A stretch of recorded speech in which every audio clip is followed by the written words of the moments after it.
അതോടൊപ്പം തന്നെ ഞങ്ങളുടെ MP എടോ താൻ എന്തിനു വേണ്ടിയിട്ടാണ്ടോ ഞങ്ങളുടെ അടുത്തുനിന്ന് വോട്ടൊക്കെ മേടിച്ചിട്ട് പോയത്? താൻ ഞങ്ങളുടെ അടുത്ത് വന്നിട്ട് എന്തെല്ലാം മോഹന വാഗ്ദാനങ്ങളാണ് പറഞ്ഞിട്ട് പോയത്? അതെ, ഹൈബീഡൻ.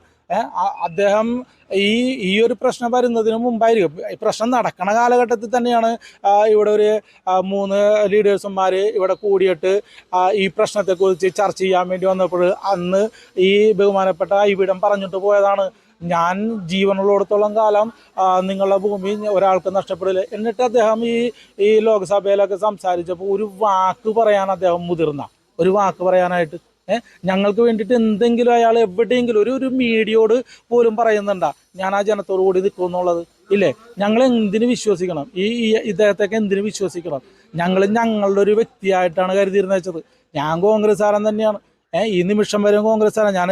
ഏതായാലും ഞാൻ ഇപ്പം ഈ നിമിഷം വരെ ഞാൻ ഇതെടുത്തിട്ടില്ല, മെമ്പർഷിപ്പ് എടുത്തിട്ടില്ല.